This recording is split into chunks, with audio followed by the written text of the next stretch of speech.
Hey, Josh, how you doing?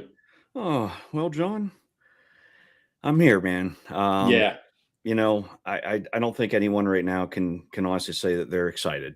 Um, you know, no, losing Warren is probably one of the hardest things I've had to actually deal with in quite a while. yeah, I only knew him here online. Obviously, very few probably ever met him, if anybody did, but he had an impact on all of us. yeah, yeah, no doubt about it, man.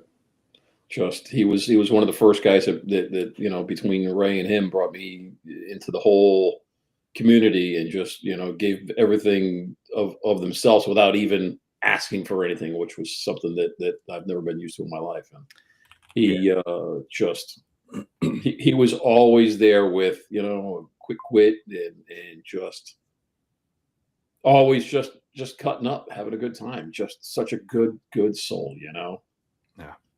Like the last couple months, he had hinted about having issues and whatnot. But I mean, much like actually Warren, like he never really actually went into it. He would say something briefly and he would cut immediately to some random joke or some topic that would just catch you off guard. And uh whew, um it Yeah, was rough coming in here today and not seeing his name in the chat. yeah, yeah. It really was. It really was.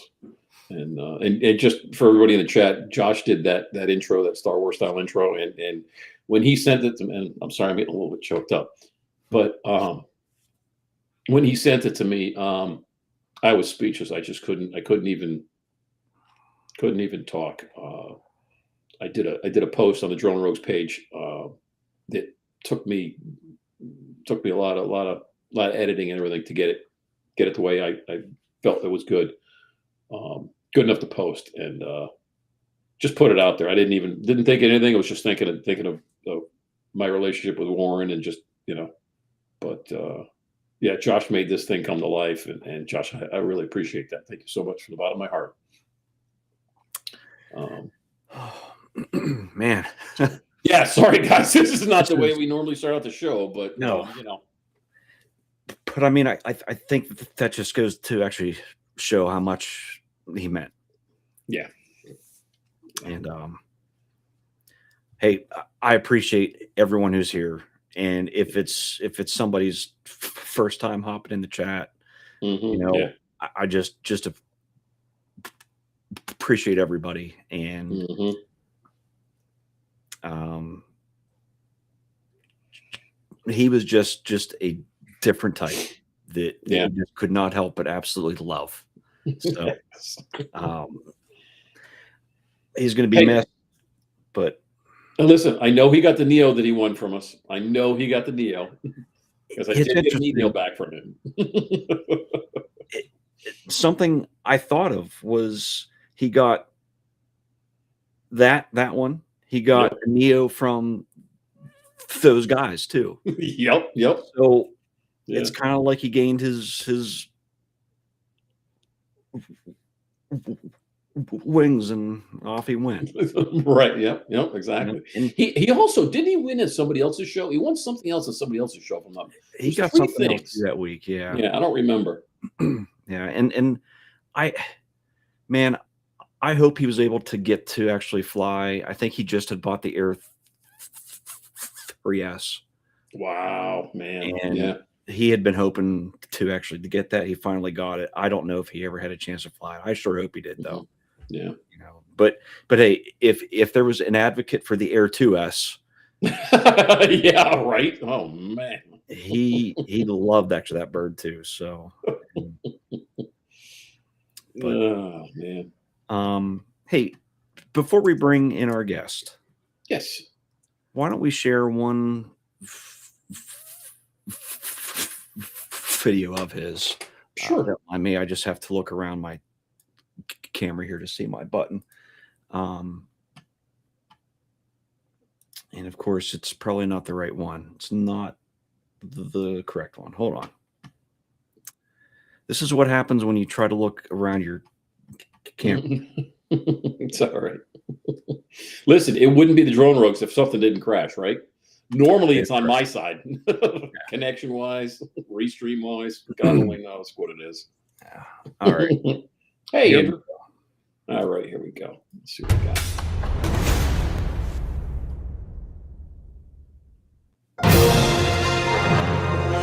Turn it down.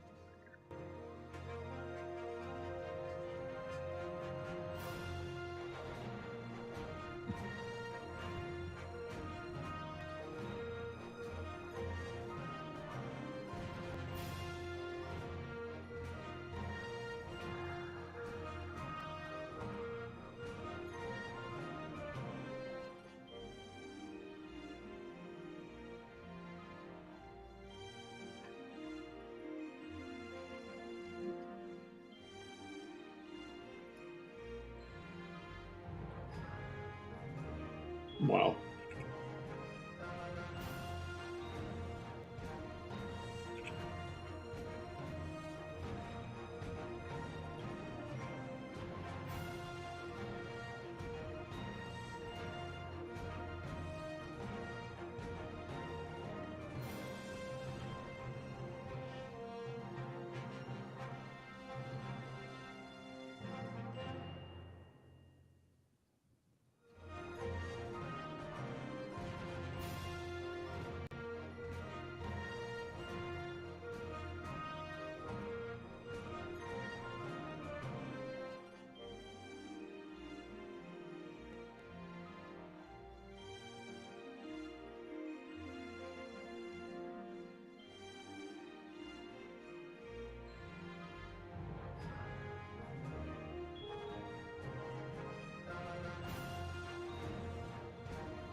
And there he is. There he is. Yep.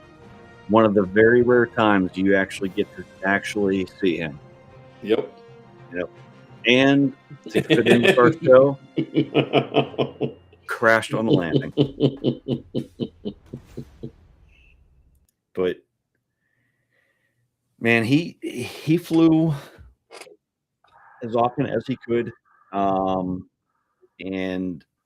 I love how actually he edited. He always put interesting songs in, like, Mhm.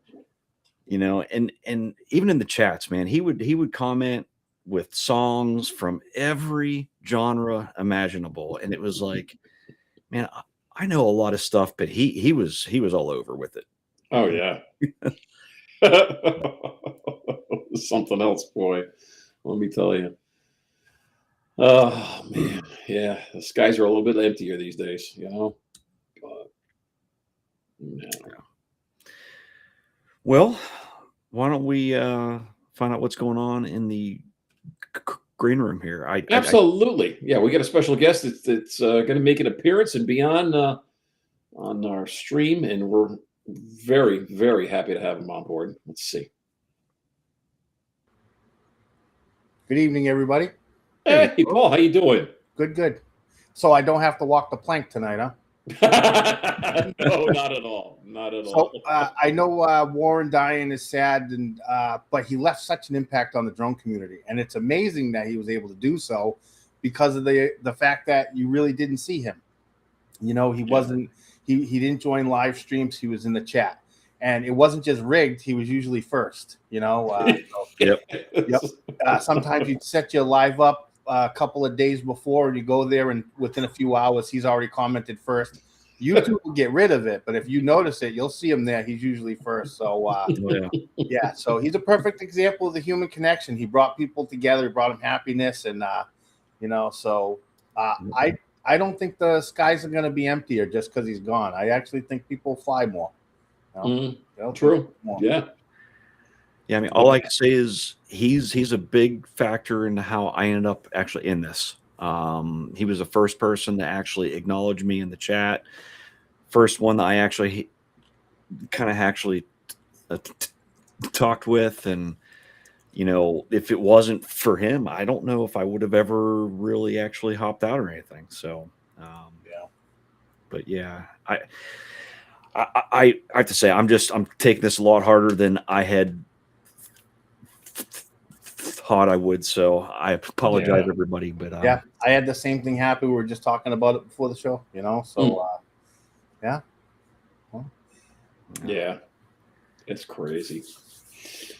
Oh man, and the thing was, Josh, do you remember? I don't know if you remember, but he was at the South Florida Drone Meetup, and he was at the Northeast Drone Meetup, but nobody knew who he was, so That's it. we couldn't point him out. That's And exactly it. something tells me he's going to be there this year also. Wait, he was at the South Florida meetup? Yep, right here. Yep, There's absolutely. a lot of footage from the meetup. Yeah, we should start investigating. Yeah. Yeah. Yeah, I think everybody is experiencing snow right now. Are they not? Phew, I am. Seems like it. In fact, I think even Florida, there was a day or two there that they even almost had some. So, Yeah. Husty, in fact, I just saw him in the chat, and I was starting to get a little bit concerned because he might freeze to death. And I'm not even joking. Like he was practically begging. He's like, "Can you send me, a parka, some boots, anything to keep him warm." So he's got to watch out for falling iguanas. right. I'd be more concerned about that. Yeah, I'm just waiting for springtime. I want to get out there and fly more. Yeah. Have you been doing any flying, Paul, in the cold weather, or not really? Nah, I don't really like flying, particularly in the cold weather. Mm-hmm. Not that I don't, but I would much rather go out in the warmer weather and fly. Sure. For me, the experience of flying is going up and seeing things, through the drone camera. And to me, it's just not as pretty when everything's just full of snow, And in the Northeast, you think, oh, yeah, great. The snow looks great. The snow does look great if you're up in the mountains where there's nobody living over there. I live by the coast. You go by the coast. What does snow look like? It looks like the septic tanks are full and there's just dookie along the road. That's the best way to say it. You want to put a drone up and say, oh, this is fantastic. Just, go fly a little mini hawk in your bathroom for a while, Instead of sin a whoop, it would be sin a poop, On a side note, though, in March, the first week of March, we're traveling out to Illinois. We're going to go see Mr. Bud Bieber. Oh, nice. Yeah, very There nice. you go. I'm going to make it my mission. He will be arrested before I leave. Make sure you're rolling video or it didn't happen. We're going to have to do one of his fancy live streams walking across the walkway. I walk much slower than Bud does, so we're going to really piss off the drivers. It's going to be fun to watch. Well, I mean, it is amazing how fast they do drive there, though. Like everyone I've seen, it's like they're just flying by there, and I'm like, man, I live near a rather small town too, and like I used to think that they actually drove pretty fast around here, but after actually saying that, no, I don't know. Actually, he totally actually has our area over here beat. So Bud says, "Bring it, Paul." That's awesome. That's awesome. just So, make sure that you're live streaming it in the event that something happens and you can't get it uploaded after the fact. Yeah. Something will happen. It's my luck. We're not going to go there again. Yeah, no. Nope. I'm going to use that at some point, Paul. That was fantastic. I've never heard anything like that in my life. That's Not that I'm sheltered. Yeah, that's just like it is, So,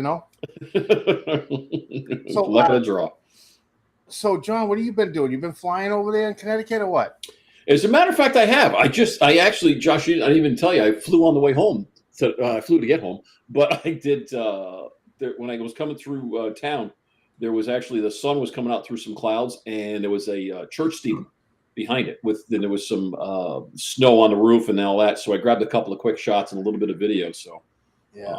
Yeah, actually, I've been. You know what, Paul? I've been pushing myself to do it a little bit more in the cold weather, just because I don't want to get stir crazy. Yeah.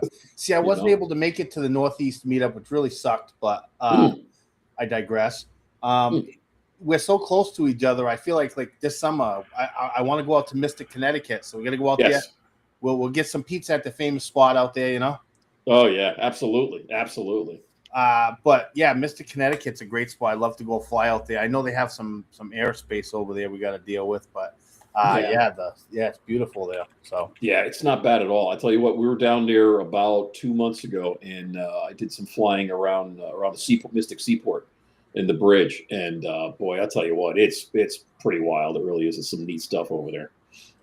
Yeah, we get to get Bud out here so he can stop seeing all the silos and get some lighthouses. Yeah, I'm into that for sure. Yeah. So I have a fun story about. So the lighthouse video that I did that you really liked, the orbit, the moon. Oh yeah. There's a story behind that video. I went out for some reason. I just had this feeling like I got to get out and I got to go fly. So we scheduled a meetup, and it was me, my wife, my 2 boys, and we met up with Jim Gannant. We met up with Ray Trammell and Ken Jansif. So we met up at the lighthouse, and Jim's wife was there, and the water was like glass.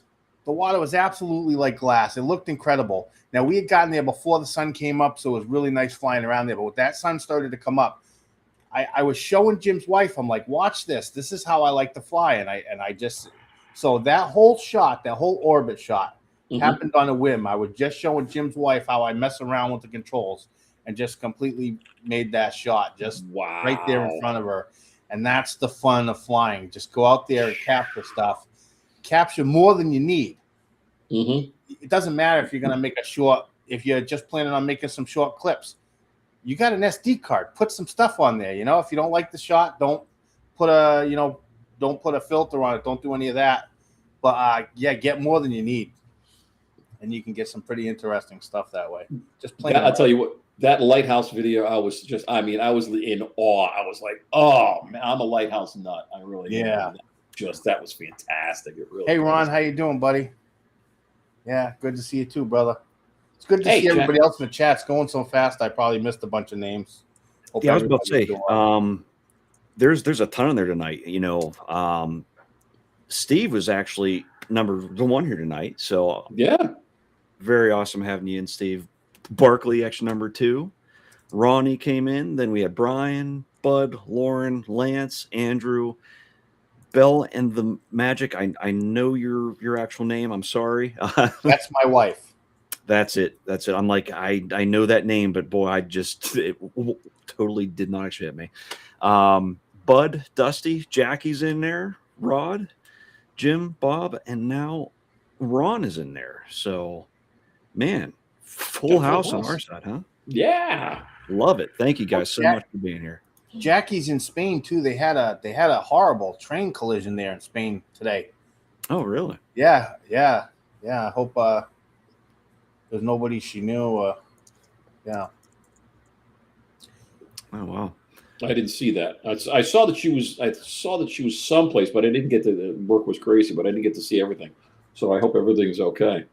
Yeah. No, there were some casualties, but there was a pretty bad collision. It was in Spain. I heard about it just a couple hours ago, and it's crazy because in the drone community, you just know people from all over the world. So when you hear about stuff happening in other countries, like, oh, I hope this person's okay or this person's okay. And so the first person I thought of when I heard about it was Jackie. So yep. Oh yeah. God sakes, man. Let me tell you. So Paul, are you going to the South Florida Drone Meetup this year? I don't think so. I don't think I am. No, so I'm trying to mix it up, trying to get around it. We got other plans. At least here at home, we got things going on, especially over the summertime. I can't really talk about it. That's all right. No problem at all. But I got plans going on. My wife's got something nice coming. So cool. Now, listen, don't forget, September 11th, we're going to have the Northeast Drone Meetup. So if you're available, we would love to have you. Absolutely. Yep, absolutely. Okay. Cool. I could get to the Northeast drone meetup in just less than an hour, maybe Nice. more, a little more than an hour. Yeah. Cool. Well, that's cool. awesome. Yeah, it's there's a bunch of spots that you already know, obviously, and you've flown most of them, and you could probably help us out, giving us some spots to fly. Just get on Google Earth. Just get Mhm. on if you like flying coastline and you're looking for shots by the water, get on Google Earth, look along the coastline, anything that looks interesting. That's how I found Sandwich Boardwalk. I don't know if you ever seen that video that I did with Sandwich Boardwalk. I'm sure you probably have. But I found that place looking around on Google Earth, and the marshlands just look incredible. If you're interested in getting some shots of maybe train yards or train tracks, look on Google Earth and search train tracks, and just look around in your spare time. You're laying down in bed for a little while before you go to sleep. Get on Google Earth and look around for spots to fly. You never know what hidden gems you're going to find. Or just go online and look at people. You're part of the Northeast Drone Group, so people post pictures like the statues there in Rhode Island. I've never been to them. That's going to be one of my next stops, is going to Rhode Island and doing some videos with where the statues are. That's cool. Yeah, that's very cool. Steve is actually he's doing a get together for all the statues, for all the trolls, and he says he's going to have the map going before we Water. the meetup. Water. Ron, water. A little bit of off topic from drones, but if you guys have Netflix, the Rip was a great movie. I'm not a big fan of the movies that have been coming out lately. I kind of fell out of love with movies that starting in somewhere the mid, anywhere between 2005, 2010. I was real picky with movies, but The Rip was a really good movie. So if you got Netflix, check it out. All right, cool. I'll check it out. Always need something else to watch. Like you said. My problem is I'm on YouTube so often. It's like I'm bouncing from subject to subject to subject, and I forget all about the streaming stuff. Yeah, it's a low form of ADD. Yeah, I've found that I spend most of my time on there as well. Whether it's actually looking up various things about drones, everybody's channels, looking up electronics, tech bags, camera gear. Yeah. I get that sucked guy's in. really bad when it comes to bags. Oh wait, this guy too. Yeah, Josh and I go back and forth on bags just as much as we go back and forth on drones and technology. It's horrible. Yeah. Like the very moment that I have convinced myself that I've looked at enough of them, I don't need another one, and I back away, is when this guy sends me a link. Hey, check out this one. And I'm like, nope. Because here's the thing. Not only will he send it to me, but it'll be a Facebook link. So guess what? Guess what is in my feed for the next forever. And it's like I'm scrolling through them like it used to be, gadgets and tech gear. And nope. Now it's all the bags that he's been looking at, I might like, and it's like, oh. Man. Listen, you got to admit, I sent you one today that was totally different than something you've ever seen. Yeah, I have to say that was very awesome. I'm very glad you did send it to me. Okay. I haven't ordered it, so my bank is still happy with me. You know what's crazy is the targeted ads on Facebook. Okay, I see a lot of drone stuff. Okay, and you get a lot of drone ads. But then occasionally the wife will send me like this thing, a photo or something, or a video of something that's just, she's sending it to me just because it's silly to her to send it to me. Yeah. Yep. And then all of a sudden for the next 3 days, my damn Facebook feed is advertisements for her stuff. It was like, wow, Facebook switched up on me real quick, It's crazy how it does that. I mean, I've got I went through a season where I had nothing but these one of those marmosets and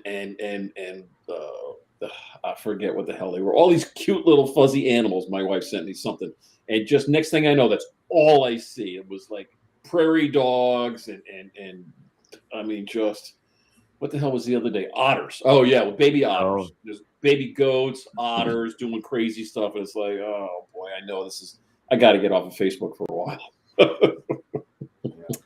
Yeah. My daughter's exactly like that. And when she sends me anything, it's the same thing. And it's like, now all I have are these cute animals and bags everywhere. And I'm like, Listen, don't forget about pizza. You got pizza ads too. Pizza ads are constant. Yeah. Yes. Yeah. That's all. That's always good. Pizza ads are okay. Love it. Anchovies or no? No.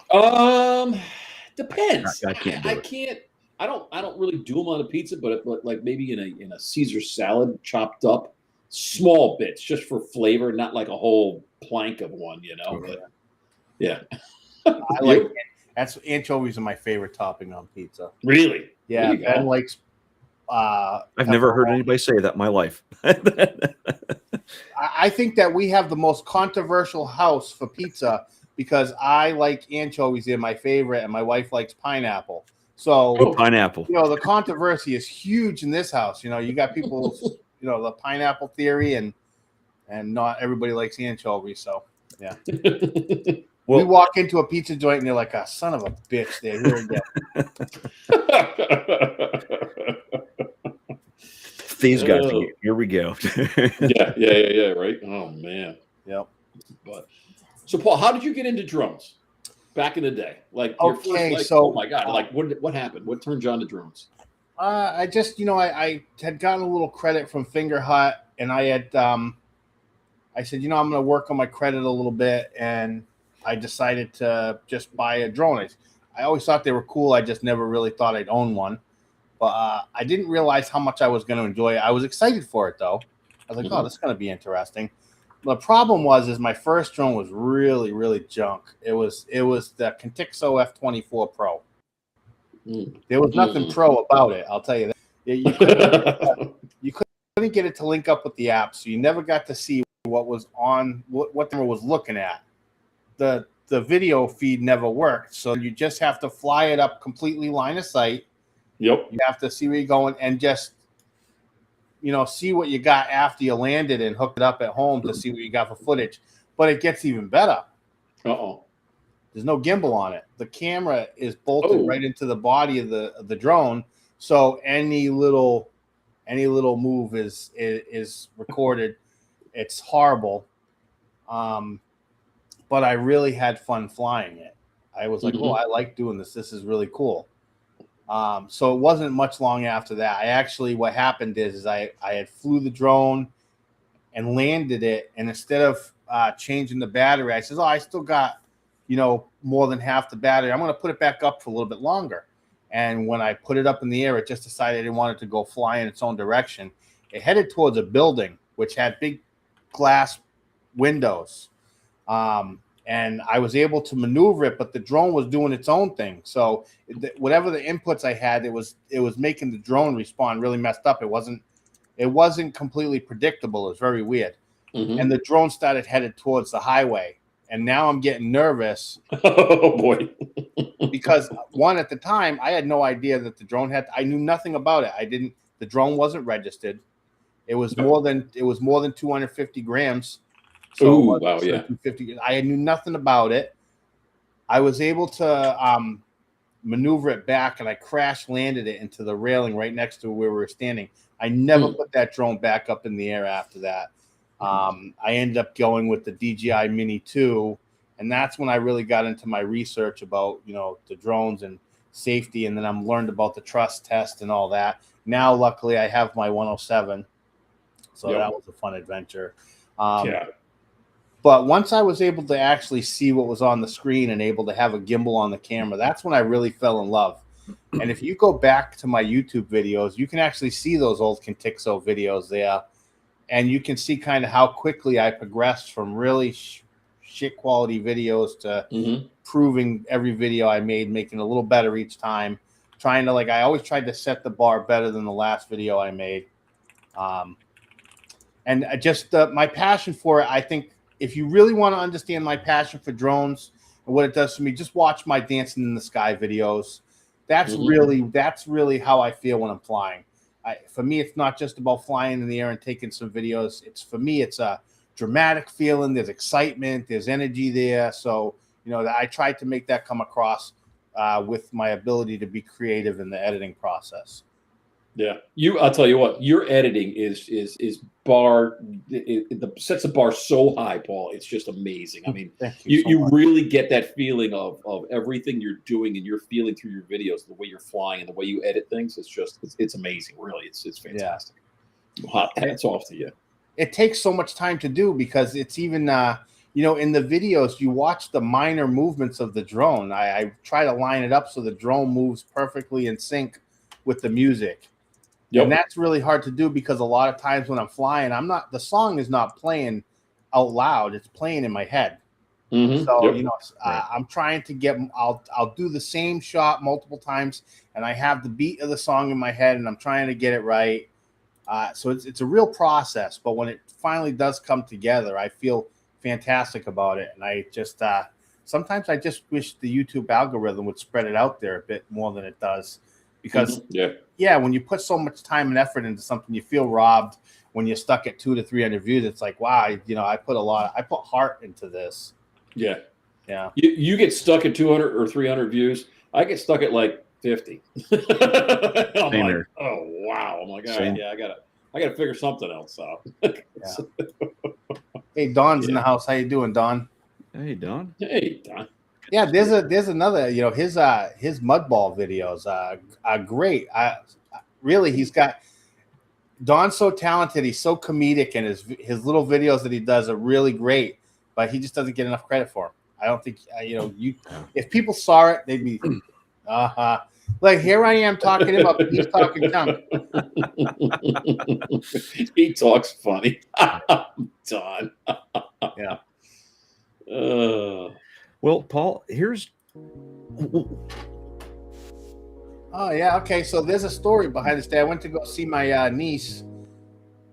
There's Ben and PJ playing right there. They were over there playing soccer. This kid was just out here having a blast.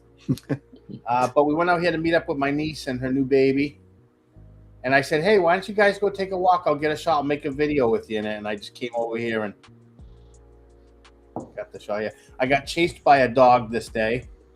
Oh, jeez. He's in the video. Not me. He's chasing my drone.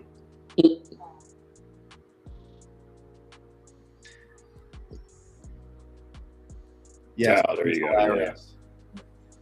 As a matter of fact, that bridge over there recently in Rhode Island was the last year. Part of that bridge fell off. Oh, wow. It was right there. Wow. That's Providence right there in the backdrop. Mm-hmm.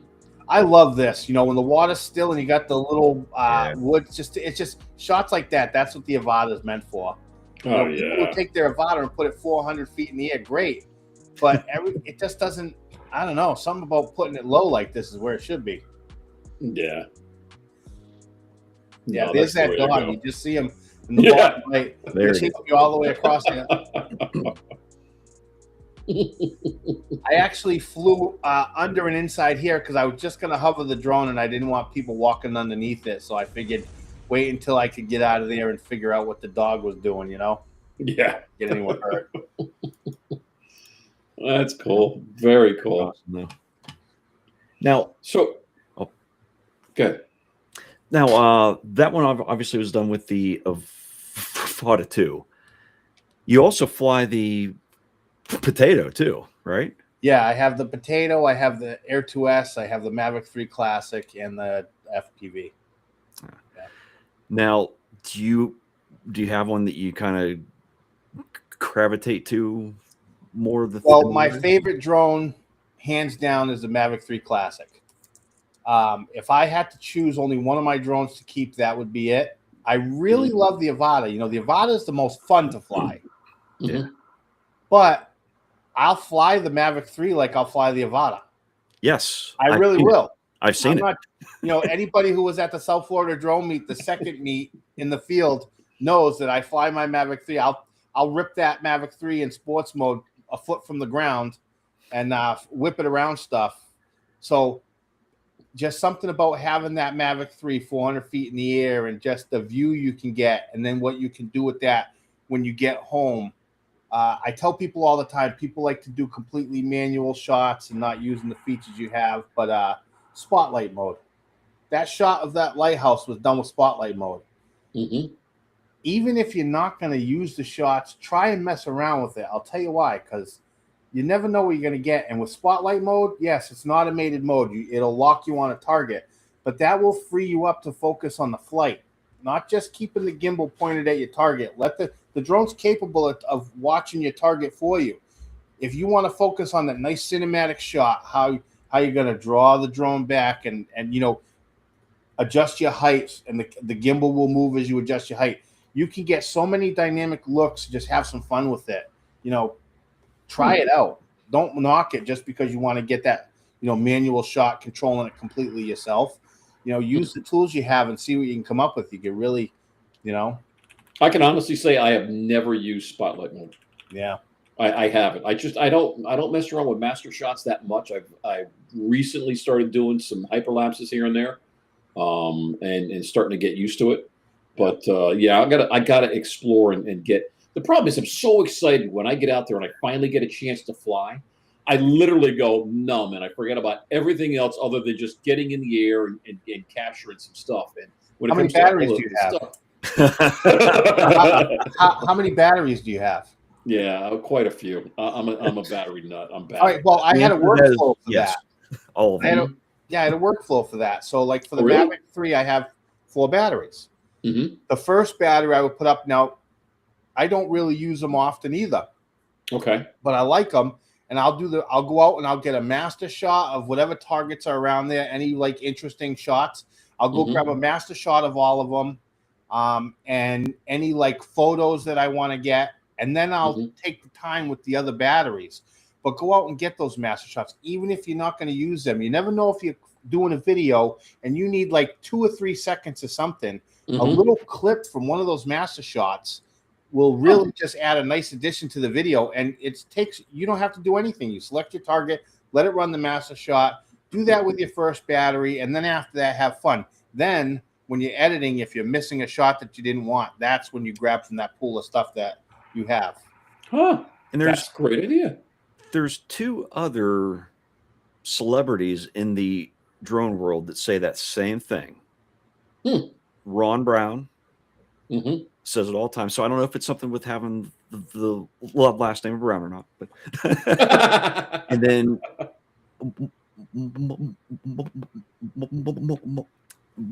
Marcus also, like he's a big fan of that, and it's I've tried it a couple of times, and I have to say I got turned off of it because I had one experience that it did not work as it should have.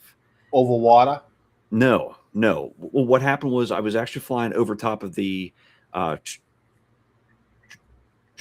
track over here that I actually do photos at, and I put spotlight on, selected an object, and I wanted to just fly around the object. It was the jerkiest, clankiest video I've ever gotten, and I was like, crap. I had one opportunity to get that just right, and I'm like, I'm going to use it this time. And it may have been something I did wrong or what, but it just and that's one of the downsides to it. Could be that when you select a target, like if I'm trying to use spotlight on a bridge. And I select the bridge, sometimes it will start to track one of the vehicles, even though it was locked on the bridge.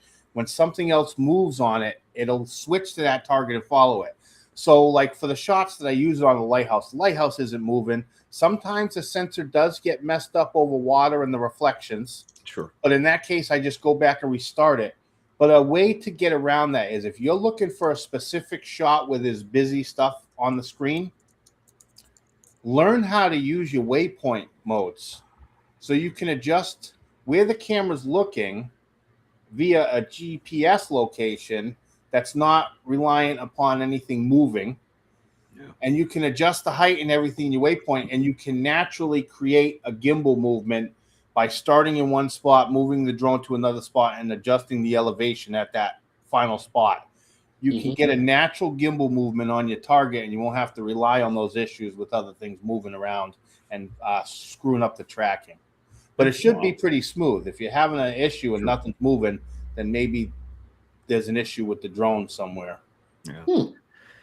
Or it could be. I'm a very manual type. When I even drive my car, I turn everything off. I'm handling it from the very moment I jump in until I'm out of it. So, it's probably me, Paul. It's me. Hey, whatever floats your boat. I just I try to tell people use the tools that because your drone has a lot more tools than most people probably use. They can just put it in the air and click record. And I used to do the same thing when you mentioned that, John, just going out and you're so excited and you just have, and then when you get home to make the video, you're like, wow, I really didn't get the shots I wanted. Yes, absolutely. So I came up with my own little workflow to guarantee that I had some filler there. And I still went out and had fun with the drone and just without spotlight mode. But, certain videos like the orbit of the lighthouse, spotlight mode is really where it's at because it just allows me to focus on the smoothness of the flight, the elevation, the natural gimbal movement, and trying to get things in frame. Like that lighthouse video, the way I did, if you watch the lighthouse is right along the horizon. So I brought the drone down just far enough to keep the lighthouse along the horizon. And then when I got really close to it, if you look, it looks like the lighthouse is actually, the concrete is rolling along the horizon. Nice. Perfectly lined up. So you can do things like that by utilizing spotlight is what I'm saying. Cool. Yeah, I've got to dive into it more. I've just, and that's the thing. I've been flying since 2015, 2016. And I'll come through the Phantoms, and I've done some splash drones and all that kind of stuff. And and it's been take care, Bob. Thank you for popping in. And it's always, everything's been manual. The only thing that I'm automatically done is my height restriction. I stop at 393 feet in case I screw something up. Other than that, that's everything else is manual. And I do my own, auto rotations around stuff and stuff like that. And it's, when it comes out great, it comes in, you're like, wow, yeah, I made it. But I mean, to be able to hit a button and just concentrate on other things, like using more of the program stuff, it's probably the better way to go. And it's be my next level of things to do, Yeah. Well, I have an idea, John. So, you have this wonderful Mavic 4 Pro, right? Right. You could program that to do whatever you need to, and it's gonna do it, right? Then for your fun flights, you will be having the Omerta, or you have the Neo 2 as well. Absolutely. But I think honestly, and Paul can even actually probably verify this. When you're flying in FPV mode, true FPV mode, there is nothing else actually like it. Yeah, it's a totally different experience. And it's so exhilarating that it's the most fun you'll have flying a drone. If you can fly FPV, there's no feeling like it. There is, at first, initially, there's a sense of fear, maybe getting into it. But I always try to say to people who are getting into FPV for the first time, like, you get the Avata, you don't have to fly it in full FPV mode. You can just fly it GPS mode and sports mode. But if you want to put it into actual FPV mode, that is when you take the drone 400 feet in the air.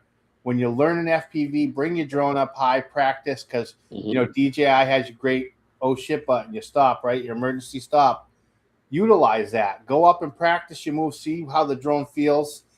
And if you need to, hit that emergency stop. But you're 400 feet in the air, you should have some time to not worry about, crashing your drone into the tree or the water or the hillside. And, that's always great. And just rates. Yes. Just your rates so you're comfortable with them. If you don't understand rates, they're not as complicated as you think. You know, if you want it to spin faster one way or the other, you increase your rates. Get your rates where you're comfortable with them. You can find some baselines. Watch I think Ken original Ken Dono did like video on his rates for FPV. You can find rates all over the place, but adjust them to what fits for you. Mm-hmm. Yeah. Huh. No, I've got Joe Fotolios building me a at Omerta, and I'll tell you what, boy, I'm just like, listen, it was the carbon fiber that got me, and then when I saw like the blue that he can put on them, I'm like, oh boy, I gotta mess with one of these. I gotta get it back into it. I gotta try this again. So yeah, I've got parts just flying thanks to Josh and Joe. I've got parts coming in from all around the world. Like, here's $6, here's $12, here's $30, here's this. It's like, it's simple. I just put everything in a box, send it to Joe. Here, Joe, anything else you need, just let me know, and we'll be good. And yeah, I'm waiting on a couple more pieces right now because there's some stuff I was missing. But yeah, I just can't wait to try it. I really can't, because I've been doing camera drones for so long, and I took a slight stab at FPV with a Avata 2 for a little bit. And I didn't have enough people pushing me into it at the time. So it sat on the shelf for I don't know how long.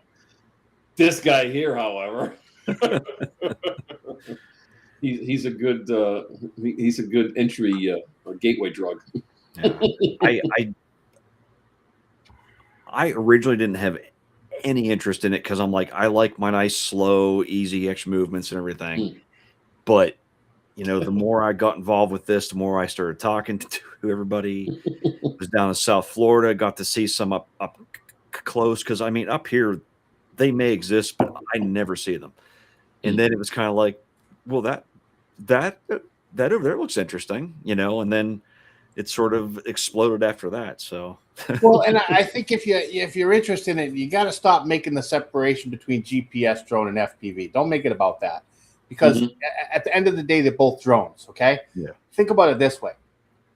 Your GPS drone is the one where you're getting the shots from further away. If you want to get more up close and personal with your shots, that's where the Avata 2 and the FPV comes in. It's a 1-inch sensor. It's a really great sensor. That sensor it is. Yeah. Magnificent. It works really well at low light, and I'm sure anyone who's seen the Providence video that I did at night with that Avata 2 shows the low light capability of that drone is really good. Yeah, if you want to get a more intimate shot, you want to get closer, you don't have to be ripping it at 35, 40 miles an hour. You can take it and bring it in slow, but get close, those nice shots. Yeah. All right. Yeah. And it does, though. It gives you a different feeling, though, too. Like, actually, you're able to definitely hit some other areas that you normally couldn't as easily, you know. So yeah. And in the wind, depending, you can get away with it a little easier. So yeah. I never really have a lot of fun with the Avata 2 up high in the air. For me, it's always about flying it low and round stuff. Yeah. The faster, the better. And I'll tell you, that thing can take a beating. I've crashed it a bunch of times. Yeah, it's a great drone. Nice. Now, I do like going up high and then coming and just getting a nice hiving shot, because with a camera drone, there's certain angles that you can't quite get right, and dropping them fast, they just don't enjoy that. They're screaming at you, they're fighting it, you know. Whereas with an FPV drone, you just give it the angle actually you want, and it'll just come straight down. So I didn't get to fly very much at the South Florida Drone Meet. It was so windy there, and I'm watching. There was someone who had the Avata up there. I think they were flying the Avata 1. And you see this thing, it's like this in the wind. I'm like, you know what? You got one. I wouldn't put my drone up in that. I'm all set. Yeah. But it was fun. It was more fun being around, getting to meet all the people anyway, you know. We were still able to find some time to fly, but definitely did not do the flying that I thought I was going to do. I think I flew 3 total times. Yeah. I didn't fly a lot either. It was more. I'll tell you what, though, you did, Josh. I was proud of you. You did fly on the day of the meetup in those 30, 35 mile an hour gusts. Boy, that was crazy. I mean, in fact, I think I took up mine first. Yes, and actually, you were kind of hesitant still. I'm like, well, hey, before more people show up, now is your chance. Yeah, no, that was crazy. That wind was blowing. I mean, and it did not stop. It started in the morning and it just went all day long. And it's wild too, because they had given it like about a 2-hour period from like 9 until maybe 10:30 or so, where it was supposed to ease up a little bit. And I didn't wait. I'm glad I didn't. If I had held off for just a moment more, it picked up, and it was like, oh man. Have a good night. Yeah, Lance talking about the Avata. I remember a couple of years back, Lance had the Avata. He was flying it through. I believe he works in a school or something like that. He was in a school building or a college university or something like that. He was flying the Avata around. That's having fun times. I know it is. Whipping it around in the hallways in the classroom. It's been hella fun. That's cool. That's very cool. Still know how we got a GPS signal in there. No one did it. Got me. No idea. But yeah. Speaking of actual Lance, just as a heads up, everybody, he will be on our show next week. So very excited about that. I've only chatted to him, so it'll be nice to actually be able to have an actual talk here live. So. Oh, he's saying, yeah, it was a school and a greenhouse in his hallway. All right, there you go. That's the way to go. Yep. Yeah. So I'm diving in, Paul. I just, you know what, Josh has been pushing me and a bunch of the other guys, and you know, when it comes to like Johnny and John Flynn, and they're like, oh, you just do it. You know, you got to jump in and like, you know, because those guys are, they're the big guys. They're the big dogs. And I'm just like, I don't know if I can do it. I'm like, all right, you know what? You can do it. What am I going to do? Break it? Worst case scenario, I break it. I bring it up on a show saying, if you get the Avata too, you're really going to have to work at that. The fact that the drone that he will be actually flying is pretty much carbon fiber from end to end. If he breaks that thing, yeah, it's earned it, because it probably did something that, you know, was a 1 in a million. Yeah, that thing's going to be crazy. That's just like, oh, good God.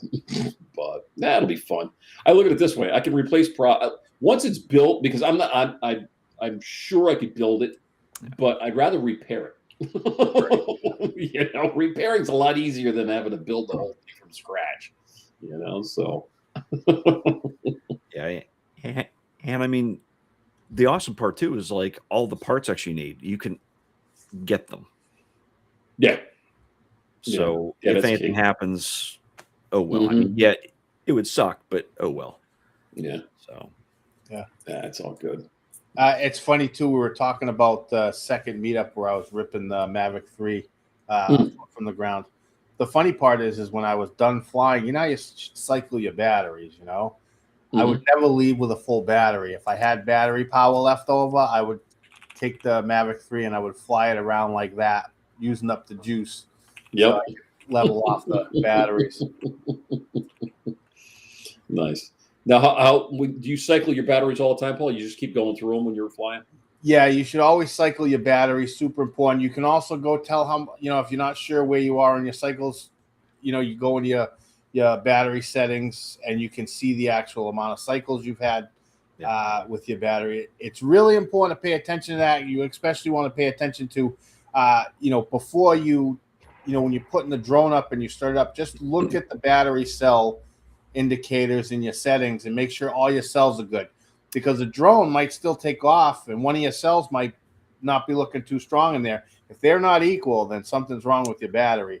Now I recently had an issue. I had a battery that was not charging right, but it would fully charge up and it operated fine.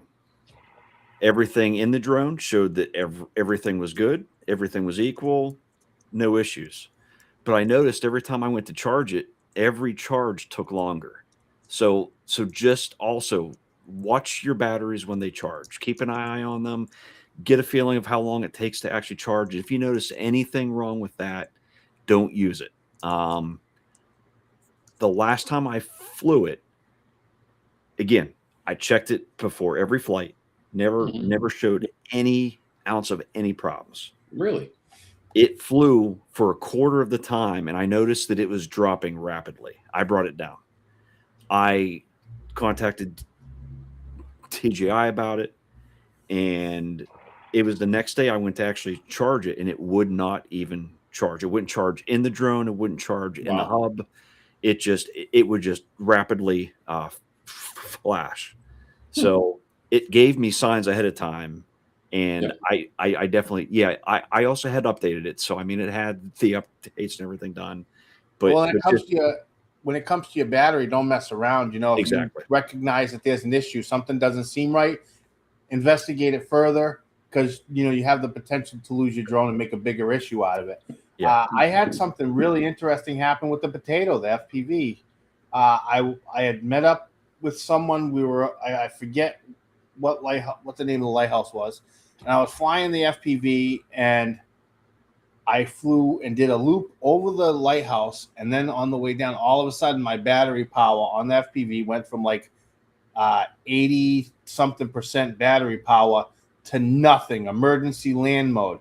I was just able to get it back. The entire battery power, I didn't know what happened. So I brought it back and I unplugged it. And when I got on a chat with DJI support, he said, check the battery. I hooked it back up to the drone, and it was registering as it took a charge, and it was full. I didn't accept it. I says, I'm worried that something's going to happen.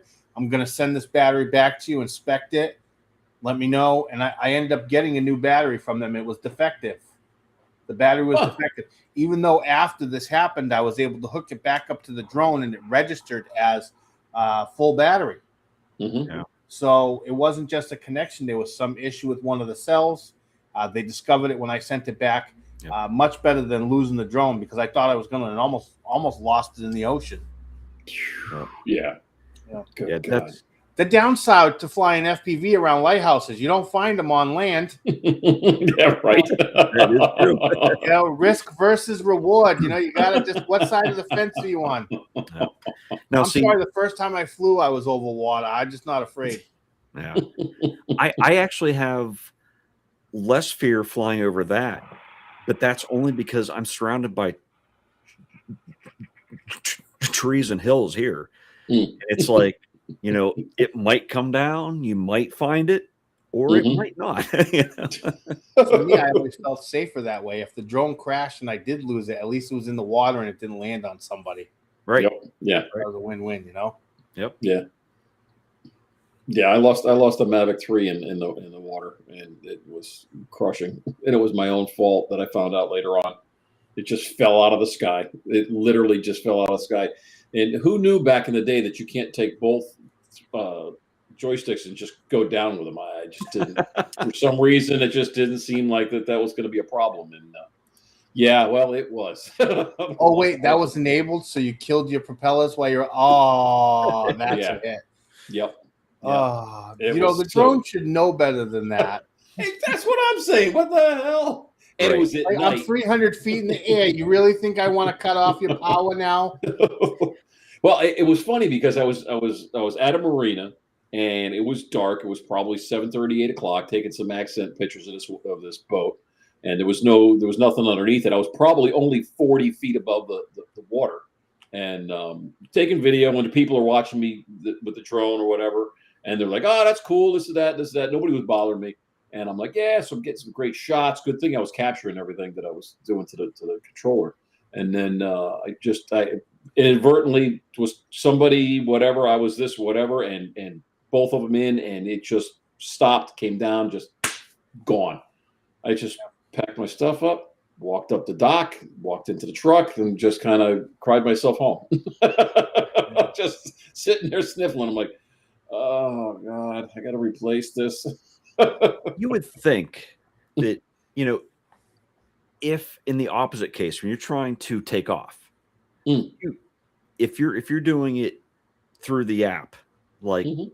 you have to like force it, like confirm, yep, I'm trying to take off. Yep. You would think if you accidentally signal the shut off, that it would be like, hey, Yeah. are you sure you Yeah. want to do this? Yes. Not just bye. Yeah, sure. Yeah. Don't touch Yeah. nothing. What does that say? No. Now, if I was extremely wealthy, I would test this. But like, if you killed it, realize you killed it, can you restart it? I don't know. It was Is there salt any, water, so I wasn't there really getting crazy.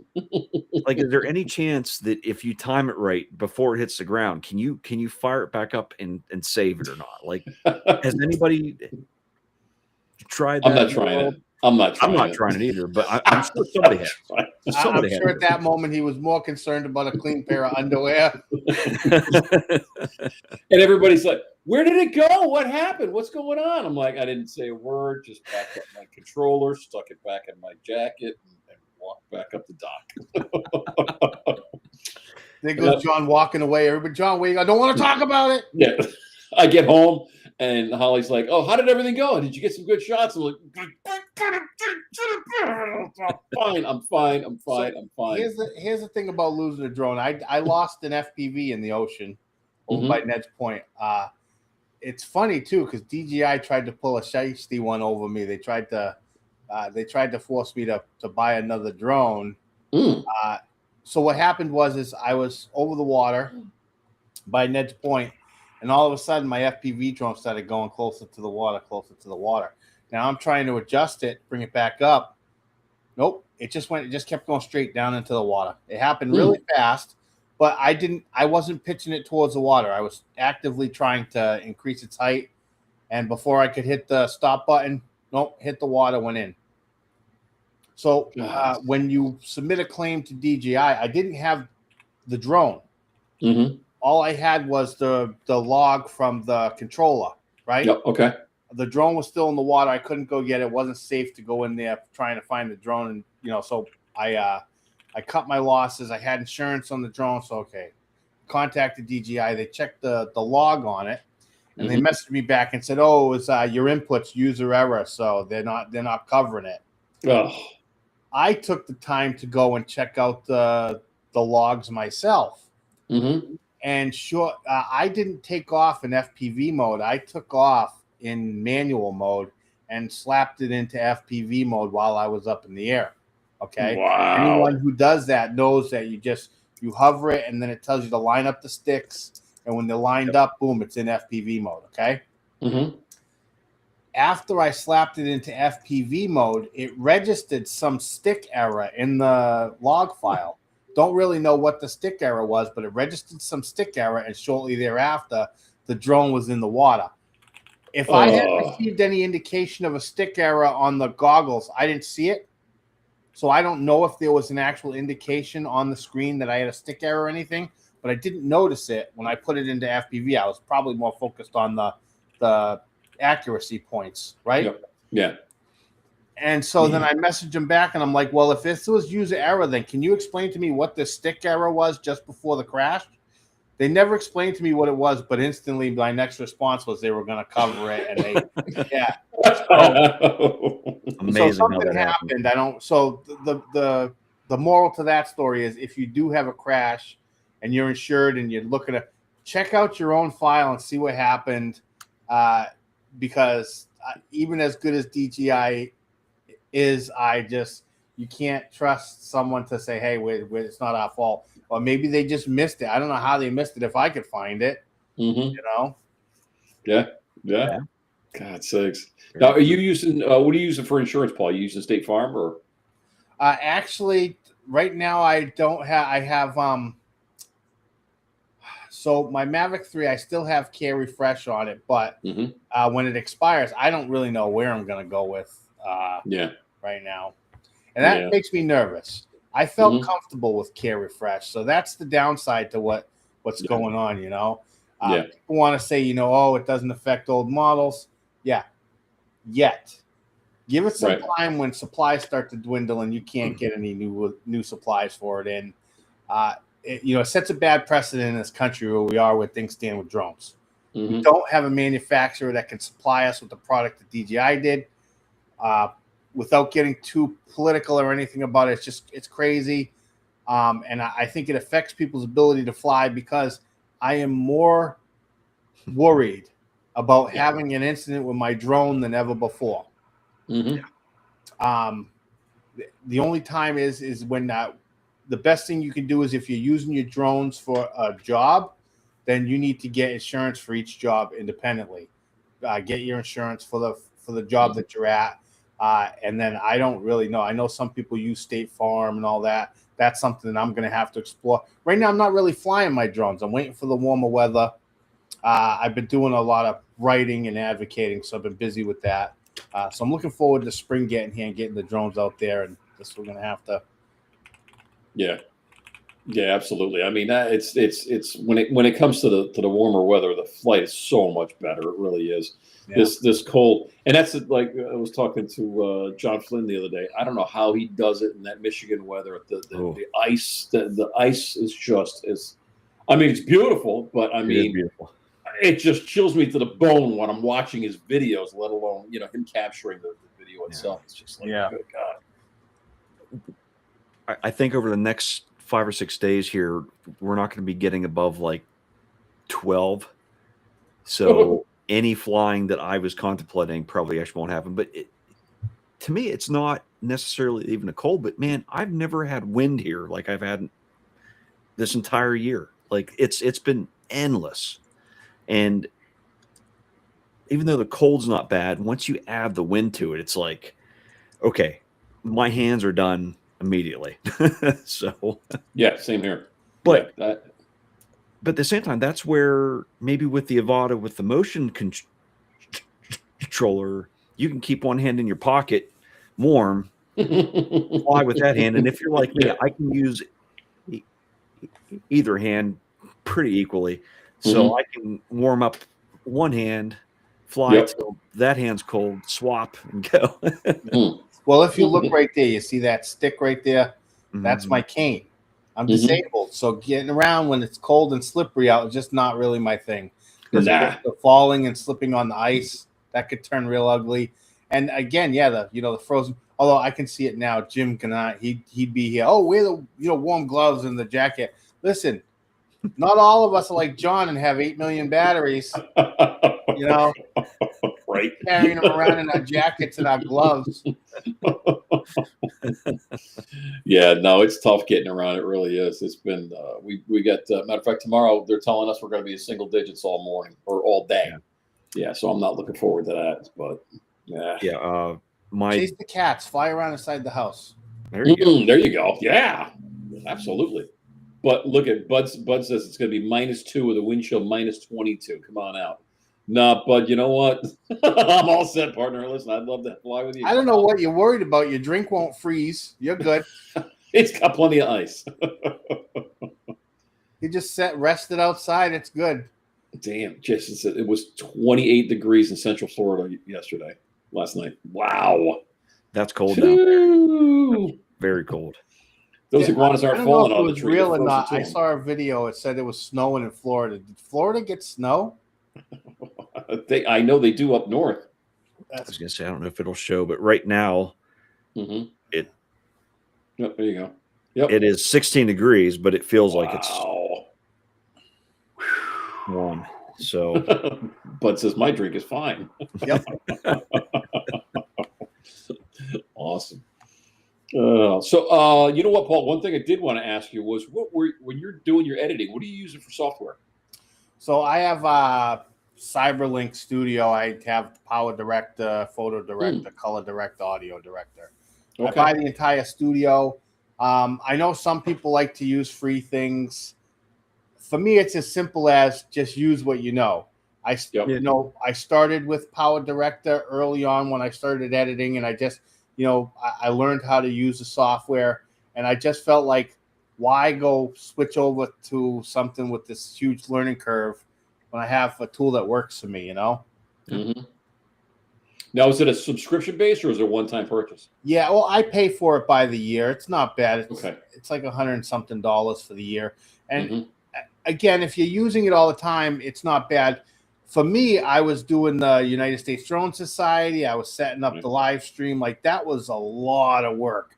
And that was, the amount of content I created in Power Director was, I mean, it's insane. It's, and when you learn it, you can just get through things so much more efficiently. Mm-hmm. When you can go in there and say, okay, like doing Best of the Rest, Sunday Spectacular, segments I was doing every week. That didn't just take the editing aspect. I went through every single day and liked and commented on all the photos that were being posted and the videos. I saved a photo from every person that posted that week and compiled it together. It took a lot of work.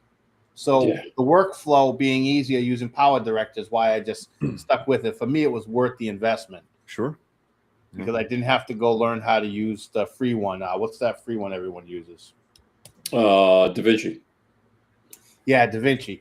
And not that it's not powerful. I know it is. It's one of the most powerful editors out there. But, do you want to take the time to learn something new and get into that? Or do you just want to get out there and create what you can? If you're not lacking any of the tools you need, then work with what you got. Yeah. Hey, I actually used to do graphics work years and years and years ago. I've gotten back into it again, but all the tools I used back in the day are now gone. And it's like, having to find a software suite now that I like, that feels somewhat familiar. I'm getting there, but like, I've tried a bunch of them out, and it's like, if you find something you like and it still exists, keep on actually using it, until you find something that it can't do. Yeah, I've been learning DaVinci, and it was daunting in the beginning. I tried. I came up with the Apple products. I tried iMovie, which was obviously fairly easy. I got into Final Cut Pro, which I just couldn't grasp. Tried a couple of other subscription-based ones, and now I'm gravitating back towards DaVinci. And it's so far so good. I'm all right. What I'd like to see is something that's easier, but got a little bit more AI built into it, just to take some of the heavy lifting out of it. Just because I'm so impatient to make things. But whatever. I'll start with this and see where we go. I might try something different. There was something back in the day, the Power Director. They had a video, like a DVD burner or something like that, and an AVI. I remember using something like that way back in the day, but I didn't know they got into video editing. So I know exactly what you're talking about. Power Director used to be a media player. Right. Yes. Yep. I remember that. Yeah. I don't think it was called Power Director, though. Was it just Power Player? Power Player, Cyber something or other. Yeah. But Bud's right. AI is crazy. Some of the stuff that's gonna, end up happening with AI is it's gonna take the. Yep. No matter what happens, like, everybody's using AI in one way or another. Mm-hmm. How you doing, Jason? Good to see you, brother. Everybody's using AI one way or another, but when you're really creative and you have, nothing beats that. Oh, she's doing better. She's feeling better today. She's still not completely well. So how, like, when you get sick, it's like like in your chest, and then you just do something minor and you're having a hard time breathing. It's like it's in your lungs, right? Mm-hmm. So she's at that stage. She's trying to kick it out of her system, But the whole thing is, don't lose your creativity to AI. Right. Use AI as a tool to help you. Use it to help write your descriptions. To make sure that your tags and everything are where they should be. But use you're making videos. Use your own creation. Make it unique to yourself. Hmm. You know, I say it all the time. My dancing in the sky videos. It's amazing that other people don't really make that same style like I do with the mix of the FPV and the GPS. I'm surprised more people don't do that, Hmm. because that's kind of how I see it when I hear the music. Yep. Yeah. That's what I see happening. I'd love to see more people do that. Yeah. But don't lose your creativity is what I'm Mhm. saying, you know. Yeah. Yeah. I've started with making AI songs and for background music, and that's been working out pretty cool. That's my mainstay for that. Yeah, and that's not taking away your creativity.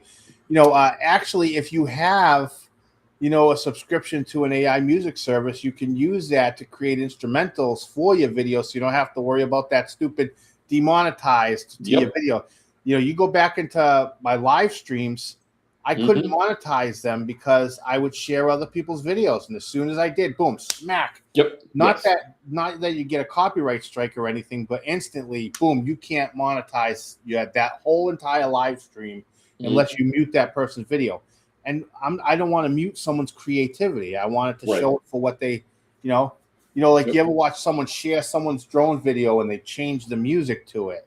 You Mhm. fundamentally change that project. You're not sharing that person's creation Right. by, Absolutely. cutting out the music and adding something different. Yeah. So I looked at it as, well, I'm accepting the fact that I'm going to live stream and I'm not going to be able to monetize unless, people want to leave super chats or something like that. Mhm. Right. You Yeah. know? And that's just, that trying to get to that point with YouTube was kind of where I'm just like, I'm putting in a lot of time and, I can enjoy being creative and not feel under pressure of creating content for other people, Yeah. Right. Yeah. Yeah. And I mean, there too, like your main focal point is the actual video itself. So Right. You're the squandering your talents. Yeah, Right. if you will. Mhm. Yeah. Yeah. Sorry, I didn't mean to cut you off, Josh. No. all good, no issue. Yeah, I mean, I haven't let AI get involved with a lot of anything I do yet. Mhm. There again, it's I like doing things by hand. So, Yeah. Hands on. I end up probably spending 10 times the effort for something, if not more, on something very, very easy to do. But the end result is me going, I did that. And, Right. Yep. maybe once time becomes more of an issue and I want to crank out more, maybe I'll see Mhm. then. But like, I don't post a whole lot. I started to a while there because I had the time for it. When I lost the time to actually do it, and I lost the time to actually fly as often, now if I fly, I usually go out and just enjoy the actual time of actually going out and actually doing it. So the last thing on my mind anymore is, man, I got to get home. I got to edit this shot. I don't even care. Now, when springtime hits and I'm out more often, yeah. Right. Mhm. But as of right now, it's more of it's been 2 weeks. I just need to get my hands on a controller. I need to get Right. outside. I don't even care what I do. I just need to fly something. So Yeah. Yeah. I started making a video 2 weeks ago of a flight, and it was literally just a quick, it was going to be like a 2.5, 3 minute video, and it got into a whole thing, and I finally get it to the point. I'm like, okay, video's great. All right, let me go in, use some AI to get some music or something for the background.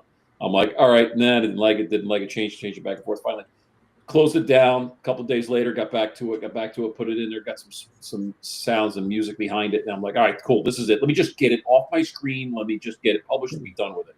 I get it out there, and 20 minutes later, I hear my wife playing it in the background. She's in the other room, and she goes, "Boy, that sounds sad sacky." I'm like, Oh. oh, come on. I'm like, great. My biggest critic's sitting right over there. And she's great about stuff, but I didn't really think about it in that way, that it was like just somber and just. So I have to speed something up next time. I got to do a little. See, I told her, I says, I'll do a little dance club, something or other. I'm my own biggest critic. Yeah.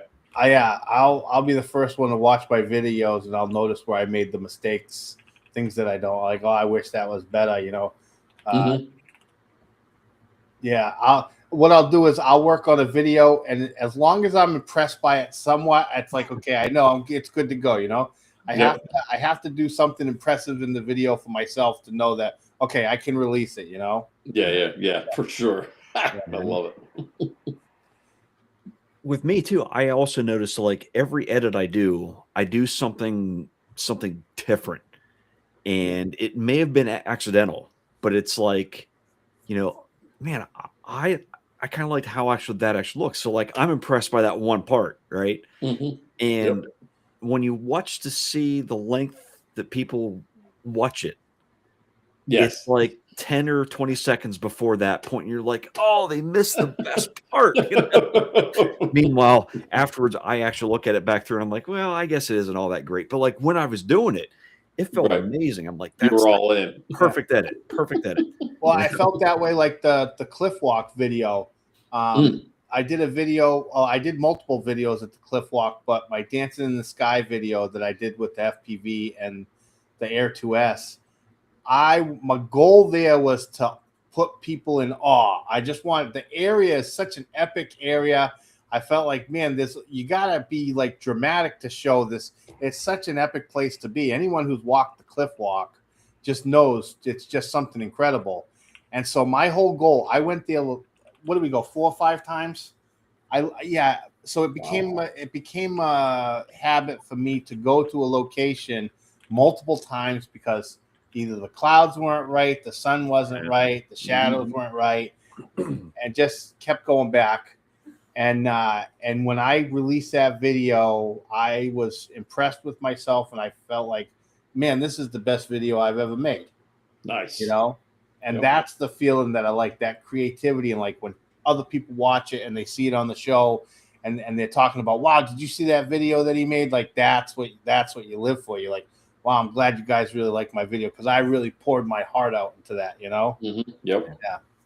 That's how I see the cliff walk. It's not that I'm just trying to impress you with the video.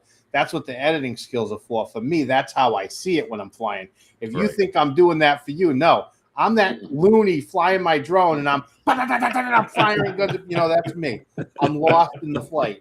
I love it too. Yeah, I've if there's a certain shot I want, I have to like program that in up here and go before I leave.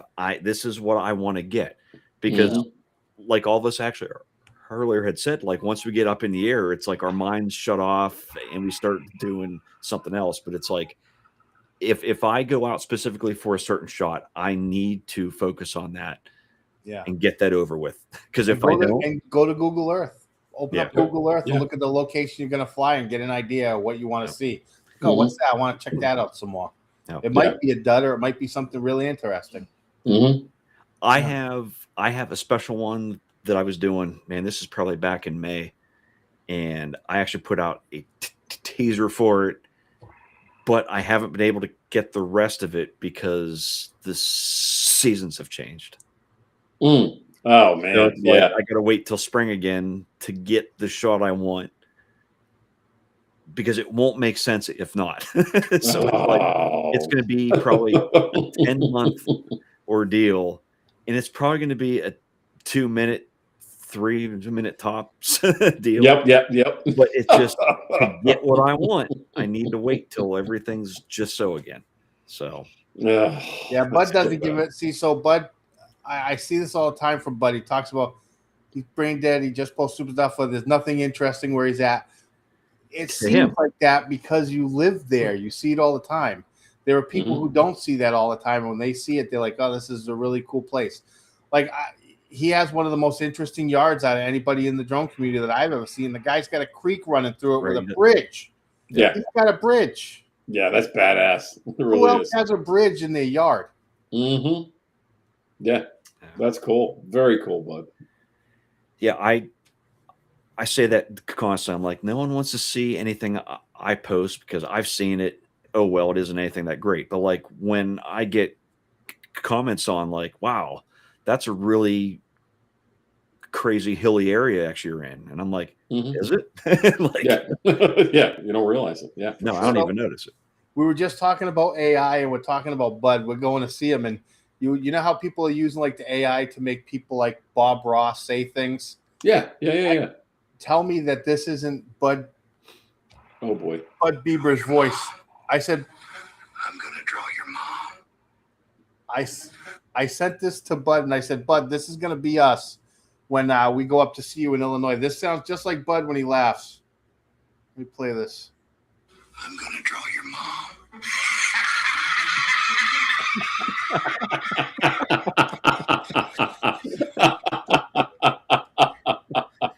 I said it sounds great. just like Bud when he's laughing often, and I'm telling you, that's gonna be Bud when we go see him. Love it. That's awesome. Yeah. Oh man, that's great. Yeah, I haven't. Matter of fact, one of the last streams I saw him on, he was laughing his heart out of something exactly like that. Yep. That is The best thing ever, the best memory I have with Bud was on the United States Drone Society live stream. So Bud's in the back. He's busy. He's off the panel. I got him down. I got him in the back room, right?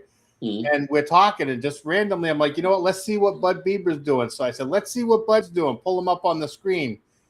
And just at the moment I pulled him up on the screen, Bud falls over his chair. He falls, just falls out of his chair. His wife came in and helped him up. It was hilarious.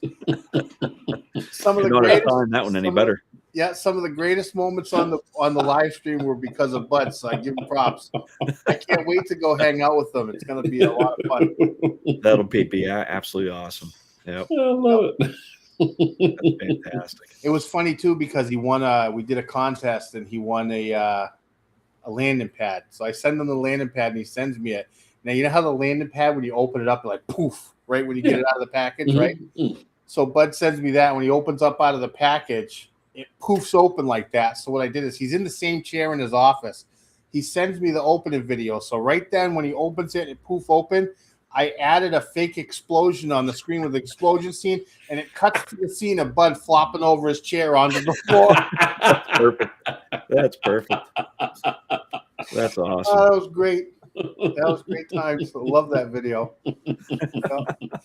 That is awesome. Yeah, he's talking about it. Yeah, we used the clip of him falling over the chair with the landing pad. He had no clue it was coming either. He sends me the opening video, and I went and played it on the live. He explosion, he falls over. That was great. Love it. And that's one reason why our show is unscripted, because it's those random events that you just don't expect that really actually make it. So yeah, I can't say we've ever had that. A scripted show. United States Drone Society show was, well, I wouldn't say scripted as far as the dialogue, but I followed a very specific, program. We always came on and said hello to the chat, and then we did Sunday Spectacular. Sunday Spectacular was just the person who I felt submitted the best photo of the week in the group, my personal favorite. I also tried to make sure I moved it around because you have some people who are really good at photography. I didn't want to give it to the same person every week. Right. So I made sure that if they won it, they weren't going to win it again the next week. It'd be someone else. Yeah. And then best of the rest was just, everybody else's stuff. But it was the open chat panel where we, bring everybody in, just like we're doing here, sit and talk. You never know where it's going to go. Right. I'd have some kind of topic we want to talk about, but it never stayed on script for long. Yeah, no, not at all. Yeah. Well, yeah, Bud's cranky. Look at bring back the USDA. Yeah.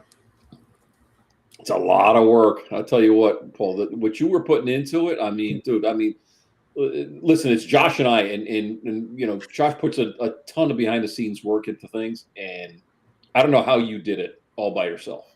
It was my way of showing appreciation for the community. There's a story behind it. If we got maybe 5 minutes, maybe I could fill you in what led up. Yeah, go for it. Absolutely. I talk about it a lot. I really don't bring it up during other people's live streams because, a lot of people don't like to talk about it, but I had a rough upbringing. And, when before I got out of high school, I was still a minor. I was abandoned and I had been on my own my entire life up until I met my wife. And I really didn't have anybody. I struggled. I struggled with poverty, homelessness, you name it. I went through it. I struggled hard, and there was a lot of trauma that was back there. Okay. Mhm. And, constantly running from my past. I didn't have, it was always dragging behind me. Okay. And then I meet my wife, and you figure I'm really happy. She's the best person I've ever met in my entire life, and you figure I'd be happy. I got a new kid on the way, and I have her. Well, what happened is I finally got to a moment where I could stop and have some peace in my life. And Mhm. when I stopped to have that peace, it's like all that shit that dragged behind me all those years caught up to me. Mm. And I spent 2 years in bed. I did not get out of bed for the better part of 2 years after Ben was just born because I was depressed. I was dealing with untreated post-traumatic stress disorder, depression. I just had, I was just in a miserable state. And I finally decided to get up and get out of that. After a couple of years of it, I got up and I started seeing a therapist and started exercising because I felt like I was just wasting time waiting to die in bed. And, here I have 2 children who rely on me, and I needed to do better. Still didn't really have anybody. The only person I had in my life was, Ash and my boys. And then when I got into drones, I found a part of me, like being disabled, not being able to move as well as everybody. Drones gave me this, like a feeling of freedom that I haven't felt in a long time. Mhm. And it took me out of a lot of funk. And then I came into the drone community, and those who know me from the early days know that I took, a trip to, New York, and I caught a charge up there flying my drone over the water at Lake George. And instead of the drone community kind of shunning me, they helped me. They helped me fight my case, and I Mhm. just felt welcomed. I felt like for the first time in my life I had support, and I had and who I could thank for that wasn't just my wife. It was the drone community, which really made me feel like I had a voice somewhere, Mhm. And that's why I did what I did. I was tired of going in groups and sharing content and having people say, hey, you can't share that here because you're self-promoting of this and that, your YouTube channel, whatever. I said, I want to make a place where people can feel free to post their content and not be drone policed and all this. And Mhm. then doing the live show, I wanted to recognize everybody because I felt recognized by everybody. And that's why I put in all the time and effort that I did to that. But eventually, it burned me out. Yeah. I literally, I was giving for 3 solid years. I gave the drone community my life. Every waking moment I spent, working on the group and trying to, make sure everybody that posted was recognized. And, and I'm still dealing with bullshit all the time. I have mental health issues, Mhm. but drones really gave me an outlet that was beneficial for me. So, so all that work that I did didn't seem like work at the time. It felt like my way of paying back and saying thank you Yep. to, because at that time I'm almost 40 years. I'm actually over 40 years old at the time. And for the Mhm. first time in my life, I actually have people who actually support me. Yep. For the first time in my life, besides for my wife, for the first time in my life, I'm in my 40s. I finally have people supporting me.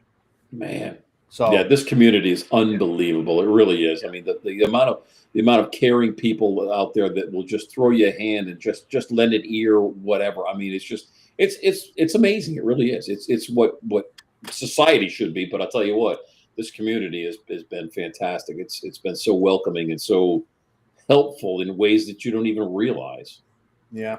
Well, and I've pushed away quite a few people in the community myself too. I know I don't talk Mhm. about it often, but that's a direct result of my mental health. I don't I it's a lot harder for me to interact with people, Mhm.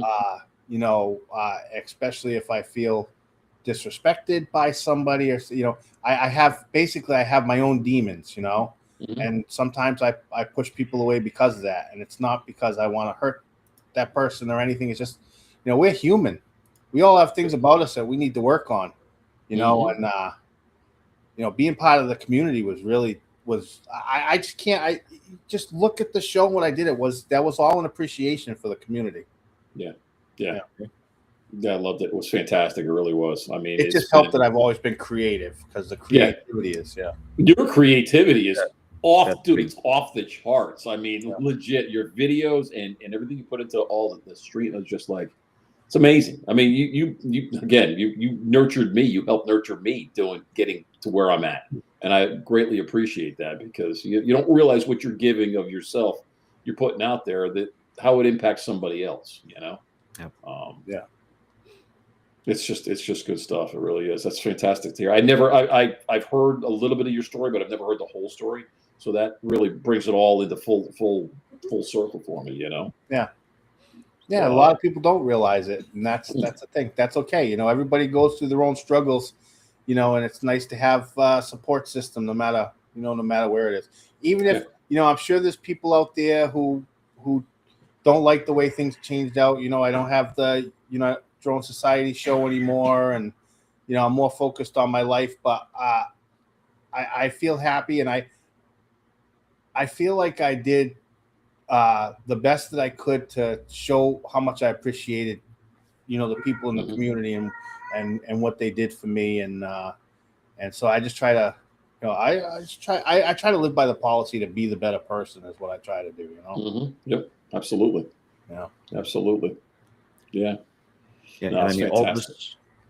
this have our By the day. way, Bud's talking about football there, and I have to say, that game, the Chicago Bears, that pass and that touchdown, that's one of the most incredible plays I think I've ever seen in the playoffs ever. That toss where he's scrambling. I know they didn't win was the game; they insane. lost it, but it was a tight game. But that throw, Mm. they can't leave this season saying that it was a bad season. They had a successful season, and that was. I'm not a Bears fan, but that throw was something else. Oh my God, impressive! Yeah, I mean, Very. whenever I saw him actually just launch that after scrambling, I'm like, it's not even going to be anywhere near anybody. Oh yeah, I use mine at work every day, Paul. So Yeah, but yeah, I saw him in the backfield scrambling. I'm like, first off, it's amazing he even got that off, and then secondly, I'm like, there's no way it's going to go near anybody. It was a perfect throw. I'm like, It was what did I just unbelievable. watch? Magical, honestly. yeah. Yeah, actually, Bud should feel lucky. We're going to Illinois during the wife's birthday. We're going to be there in Illinois. Oh, that means Bud has to buy her a birthday present. See that? Exactly. Her birthday's on the 5th. We're going to be there. That means you got to buy her a birthday present. And that doesn't mean a bottle of Canadian Club. I know you got like 80 of them stashed away somewhere. You got to go buy something new. No pressure. Bud wants to go live. Listen, if Bud held his cup up to space from Earth, they could see it up there. Look like a black hole. He still has his first cup of coffee in there. No, I'm serious. Awesome. Have you seen? He has a seasoned United States Drone Society coffee mug. Really? Yeah, he seasoned that thing up good. Oh wow. You're lucky that mug doesn't press neglect charges on you, Bud. Oh my goodness. But the United States Drone Society was special because the community was special. Yeah. It was the effort of everybody. I think I inspired more people to share, which was great. And we tried to foster an attitude of positivity. A lot of groups, you see someone post something, and then there's always one or two people in there starting an argument about, maybe they might appear like the flight height is too high or something. Just negativity everywhere. Yeah. And we didn't allow any of that in the group. Negativity went out the door. We saw it gone. The group was about being positive and share your content without worry of, someone, trashing your material. Because that gets to you. That really does. Oh, yeah. Yeah, absolutely. Yeah. I did a video at Chatham Lighthouse. Now, the sandbars, you can't take off a land. It's restricted area over there, right? Mhm. But I took off from a legal spot. Okay, it was Class G where I took off from, right? I respected the airspace rules. I didn't get too close to any wildlife. I used the zoom camera a lot, actually, when I did go back and catch the seals. But the thing is I had posted the video. I was really proud. I put a lot of work into that video, and I posted it to a group. And one woman complained about it to the admin, and they removed my post. Oh, jeez. Even though the flight was completely legal. Wow. Yeah. Oh, wait a second. Hold on 1 second. What's going on here? Hang on. Seals. Oh, wait a second. house. Wait a Yeah. second. Wait a second. There he is. Hey, bud. Live on the drone rugs. My buddy. I got a few words for Paul. Oh boy. Bring back the show once a month. That's good enough. Your show was fantastic, man. You introduced me to I don't know how many. Well, let's give a moment of prayer for Warren, because he always would ride my ass for being first or second. This is a great show tonight, guys. Thank you so much for inviting me. Yeah. Absolutely. Thanks for coming on. Yeah. Show him the coffee mug. Well, it's in the. Oh. Yeah. Okay. Don't here. get up. Don't get up. No, here I have my Bud Beaver Flying High cocktail glass. It's past coffee time. If you're curious what Bud's coffee mug looks like, just go back and watch one of my old live streams. You'll see it. It's darker. In fact, my wife said, rinse the sink out when you pour it out because you're staining the mat. Hey, thanks for inviting me. I appreciate it, man. No problem at all. Yeah, Paul, listen, you've been so active in the chat tonight. We're like, listen, we got to have him on. We just got to pop him in just to see what's even happening. though it's -3 with a wind chill of -20 something, I did get up the street and have a few cocktails. And now I'm working on we call it the book club. And I think I'm on chapter 6. So bear with me. Chapter 6. I got to get in that book club. Hey, when Paul comes out, come join us. Oh boy, there we go. I'm in the circle, Josh. You got to come. I need backup. Well, since you'll be Can I passing through here. All right, let me ask you a stupid question. I know where Paul is. You're Rhode Island, right? Connecticut. I'm in Connecticut. And Josh, you're at? I am in Pennsylvania. I'm about an hour east of Pittsburgh. Okay. Yeah. So you guys got the cold crap that I got or not? Oh yeah. It's heading here now. It's been crazy outside here. So, yep. All right, I don't need to be on the big screen. Put me back on the regular. But I can't wait though to come see you in March. It's going to be a fun time. Paul, I just hope the weather cooperates and I can take you to all my lovely corn silos and bean fields that have nothing in them and flat land that has nothing. I'm looking forward to it. No, I'm gonna come there and show you how to film it. Okay. I need help. Now, is it just you and Ashley, or are you bringing Ben with Benjamin's you? gonna be with us. Yeah. Cool. Good deal. All right. So okay. You talked about the Florida meetup. I Yeah. got to have the Oswego meetup. Y'all have to drive. It's going to take you several days to get here. And I will show you flat land and corn silos. I'm in. Josh, what do you think? Why not? Why not? Like I've driven through Ohio, Indiana, somewhat over your way multiple times. I get it. Ben. It's flat. There isn't anything after all. Hey Ben. No. You know, and In fact, if you fall asleep, as long as your alignment's good in your car, you you should be good for at least an hour or two. Yeah. I mean, yeah, I-80 is like straight for 1,000 miles, so you're good. It's crazy though. Interstate 80 in Pennsylvania is the exact opposite. It's Yeah. I know. all over the place. Yeah. There's sections of the road that are beautiful. There's other areas that you don't want to even drive on, you know. Yeah. But Unbelievable. No, you went to Bud's spot in Illinois. You could pee in the gas tank and run the car for 30 extra miles.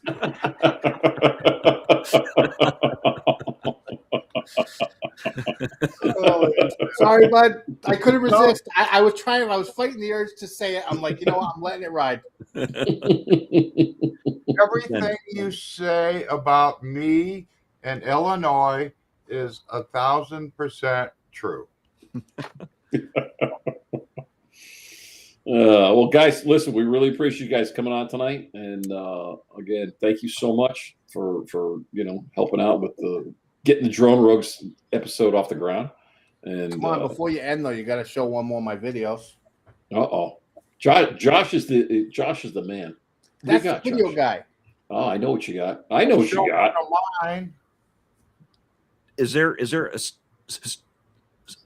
certain extra one you had in mind, Paul? Or Now you pick. You said you had a couple of short ones there, right? yeah, I did. Yeah. No, You pick. I see the spreadsheet lighting up. Oh boy. Let me throw this back up on there, and of course, it copied the wrong link. But give me another chance here. That's all right. So for the live streams, I'm on a Mac, and I usually don't use it every day. So when I go to copy and paste, it doesn't like to copy and paste the way that I used to copy and Jim. paste every day. Yep. So sometimes I end up doing something that's totally out there. So here we go. Let me hit the right button here, and Thanks to me, Josh crashes the show. yep. Hey, wouldn't expect. Yeah. Yes. Awesome video.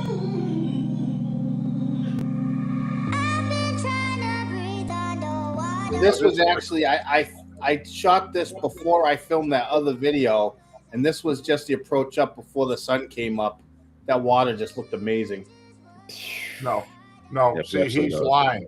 That is a corn silo. Illinois. It might look like water. Well, it could be, because if you get enough rain up there quickly, that's what it looks like, isn't it? 'Cause it doesn't have anywhere else. Look at the colors in the sky, man. Yeah, it was. This lighthouse is called Conimicut Point Light. Weird names for everything in New England, but you know. Man. Bravo. Nice. Absolutely. I love that one. Yeah, you don't want to see what mine looks like that I videoed. I flew that one when we were at the meetup, and it did not come out well for me. Not at all. Everything was fuzzy. I was like, oh, all right, I'm out. So, I mean, let's say you're going to go out and fly, where Paul just was at. Assuming you have fantastic weather, great. Assuming you have iffy weather, what do you guys worry about? Wind, clouds, rain? I mean, Clouds, I don't mind. I think oftentimes you can get some really awesome shots with that a lot of people choose not to. But wind is usually my main thing. Rain, I probably won't even actually try. But if it looks nice and there's a lot of wind, I'll probably err on the side of caution on that one and be like, do I really actually need that shot or not? Yeah, and fog. Fog is one that you can run into along the coastline a lot. And while it's beautiful to look at, sometimes if you put your drone up in a little bit of fog, you bring it back down, the thing is completely soaked. Yeah. You know, and okay, water. okay. All right, you bring up a good point, Paul. I mean, has it been a problem that it's, soaking wet, or you just wipe it off and hope for the best? Well, yeah, you want to take precautions. So usually I clean it up, I dry it off. And if you can, because there's components inside, is to blow a fan into the drone. You know, open up the battery compartment, blow a fan in, make sure that the air gets through there. Because if a little bit of moisture stays inside on the electronic components, you can start a rust buildup. And, you know, next thing you know, you're flying the drone and you lose GPS or whatever. And bye-bye drone. Yeah. Yeah. What happened? I don't know. Maybe flew it enough in the rain last week. Yeah. Yeah. Wind doesn't bother me. I mean, I'll fly. I've flown all the way up to 42, 44 miles an hour winds. Wow. And yeah, it's been Air 3S for the most part. And man, that thing's a beast. So I can't wait to try the 4 and something heavy. But I won't go up in rain. As a matter of fact, yesterday we had obviously snow, but I had a blip where we didn't have any snow. So I sent it up, and all of a sudden I got a gust of snow, and everything started going crazy. So I brought it right back down. All of a sudden, it's like, oh, I'm like 250 feet in the air. There's nothing around me anywhere, and it's like, oh, there's this, there's that, I'm like, oh, I don't know, John. I don't know. I can't quite put my finger on it, but something tells me you're not really a pirate, and I'm gonna have to do some investigating. Just a hunch. I don't like to turn off all the avoidance assistance. I don't like to turn that stuff off. I like to leave it on. Now, I mean, living in the Midwest, yes, we get some snow. Now, if depending on the snow, if it's light and fluffy, the Mini 4 Pro will fly wonderfully in a snowstorm. Really? If it's, that small little flakes and wet and heavy, I don't go up. But I've got a couple of wonderful videos where I was flying up and down the river in a snowstorm, chasing geese and ducks, and the thing flew amazing. Okay. So, all right. Well, that'll be my new snow drone. I don't have a lot of time on it. Thank you for having me on the show today. I appreciate the invite. Yeah, no, thanks. It was awesome having you on, buddy. Absolutely. Good seeing you again, Paul. Once a month, Paul. Once a month. He's got a point there. I mean, I don't know, but trust me, I'll be tuning in. And also, like, you don't have to put all the work and effort in, man. It's about this. It's about getting everybody on there and hanging out. So do what you can. But me by now. I'm just throwing it out. There's nothing simple that I ever do. I get into it and I'm already thinking about, hey, 6 videos in. Nope. Hey, just getting me to come on, because I don't like to actually talk a whole lot, and yet here I am. Look at you now. Yeah. One thing though, Paul, when you do get ready for springtime and summer, and you come to Mystic, let me know. I'm there. Oh, absolutely. I won't go there unless we're meeting up. Awesome. Oh, I can't wait. Wait. No pressure, but you have to be there. I will be there without a doubt. I'll get a thermal drone and hunt down your pirate ship. I'll let you borrow mine. Yeah, no, Mystic's a great spot. Dawn is on you big time here tonight too. He's a little mad because we had a bit of a disagreement over the holiday season. But what else do you do with family? Exactly. That's all. Oh man. But gentlemen, I appreciate it again. Thank you so much for coming on, and thanks for always tuning in and checking us out and supporting the channel, because it means a lot to us. Obviously, we're the new kids on the block, but we feel like we know everybody, and it's just fun. It's a good hang, So appreciate it again. Hats off, Josh. Can I say one more thing before we end? Yeah. I like to leave off all the time and remind people that mental health matters. The world's getting crazier by the day, so if you're struggling, don't do it alone. Reach out and get some help. There's plenty of places you can reach out to. You can, worst case scenario, dial 911. But reach out and get help. Don't do it alone. I'm sure there's someone out there willing to listen, and get out there, fly more. Absolutely. Sure, Paul. Hey, thanks again for inviting me. I wasn't expecting. I have a bad hair day. Yeah. All good here, bud. Thanks. Call me again. You got it. Absolutely. Josh, you good? Yeah, I think so. I think the only thing I wanted to actually mention again is next week is episode number 30 of our show. And Lance will be on, which I'm excited about because he does some amazing work. So, and I cannot wait. So, yeah, it's gonna be great. Absolutely. All right, thanks, guys. Again, appreciate it. Everybody, fly safe, fly fun, stay warm. God's sakes, watch out for falling lizards. Have a good week, everybody. Be safe. Later.